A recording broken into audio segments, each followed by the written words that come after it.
Hey guys, welcome back to Ray's Extreme Engines. I know it's been a while since I've done a video. If you're not a subscriber, hit that subscribe button, share this video. This is in regards to that Fitech Ultra Ram small block Chevy. My recommendation is an absolute no with a big capital N, capital O. It's junk. I've done everything. I've talked to Fitech. I've emailed them. I've called them. We've been back and forth, and they keep blaming the engine. It's a brand new Stroker 383 engine. They blame the vacuum leaks. They blame it was on and on and on. It was all about the engine. It was nothing wrong with their system. I installed the Ultra Ram small block right here, as you can see it. I had the Fitech heads on the 383. Major vacuum leaks. You cannot ever get the idle to continue to surge. Oil will go inside the intake. So I purchased another intake and I sent theirs back, and I didn't want to wait any longer, so I just went and purchased one. You had to pay for everything. They won't pay for anything. They will not take credit for anything. They won't say that their system is something wrong with their system. Absolutely nothing. I bought another computer from them. I bought another IAC from them, thinking the IAC was bad. Replaced those. Nope. I thought maybe the heads were bad because they kept saying, what's a vacuum leak? I've glued the intake gasket on both sides. I mean, I glued it big time on both sides. I had to use the cherry picker in order to take the intake off after all the bolts were removed. That's how bad it was. So I removed the heads thinking, okay, you know what? It's probably the heads. So I removed the heads. Nope, it was not the heads. So then what I did is when I removed the Fitech heads, I had some Pro line cast iron heads, and I put those on. Don't worry about the dog, Joe. He's fine. I know she's kicking the dog. We have the little dog that just came in. He's okay. He can eat a lot of junk if he wants. So I put the cast iron heads on there, thinking that was going to fix the problem. No, I put the other intake on there, and still the same thing.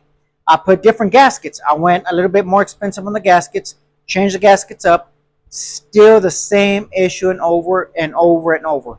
I put, in fact, we can go this way right quick so I can show you. This is the Stroker 383. I put the intake, another intake on, and the carburetor, and it runs flawless. No leaks, absolutely zero leaks.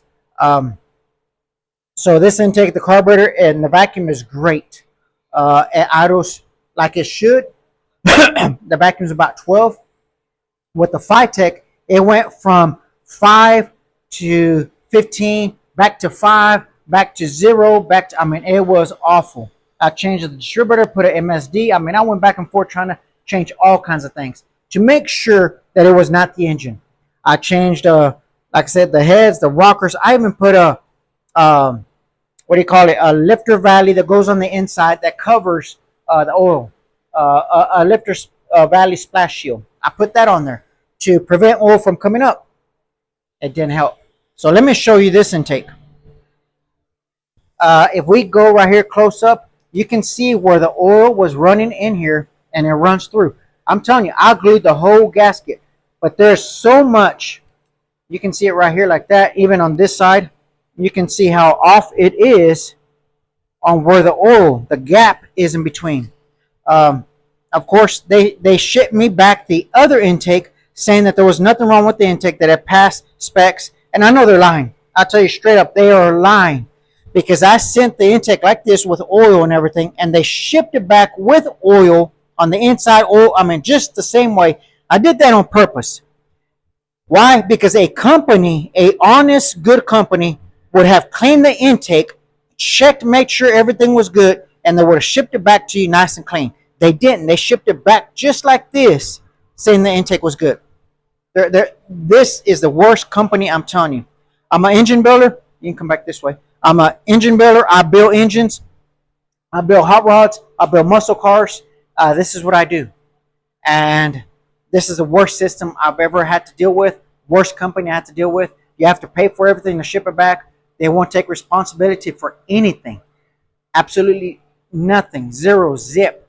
It got so much oil in the As you can see, there's oil on these. You can see how flimsy these are now. That's how much oil was going inside the intake. I mean, you could get, it was a puddle of oil going inside the intake. Try 2 different intakes, same issue. Change out the heads, same issue. Change out gaskets, same issue. I even disassembled the entire Stroker 383 to make sure I didn't do anything wrong with the piston rings, possibly backwards, upside down, something. No, I checked the compression, everything was good. I assembled it back together. It is not the engine. Why? Because I put that intake back on with that carburetor. It runs flawless. I mean, as it should with the proper vacuum. This is the Ultra Ram Fitech. As you can see, I can't. This is the other intake. I shipped the other one back. There is so much oil. Let me see. No, I actually started cleaning this one up. Do not, and I'll repeat, do not purchase this small block Chevy Fitech Ultra Ram. It's junk.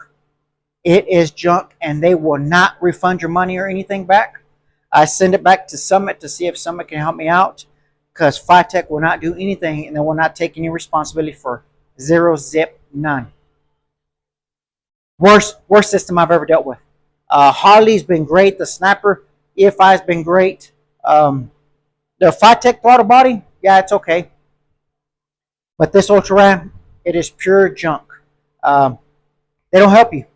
They will not help you at all. Zero zip. They will continue to blame that it is your engine. Brand new engine. It's not the engine's fault. Change heads. Tells you. So I recommend this at no. I do not recommend it at all. It's zero zip. So I don't know what I'm going to do to this intake. I may take it to the machine shop and see if they can actually mill it and make it correct. The problem with this intake, I'll show you right quick. If you come up here, you'll see how thin this is. This is extremely thin. This is a very thin part. This is welded on here, and this is welded on here. So it is probably made in China. So they put this piece and this piece together, and they weld them together.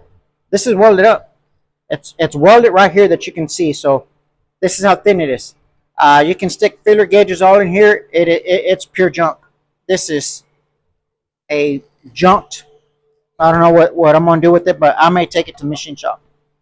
So guys, I'm about to put these heads back on there because I'm going to go with aluminum. I'm going to go with the Holley system instead. Guys, if you're not a subscriber, hit that subscribe button. And again, thanks for watching. We'll see you on the next one.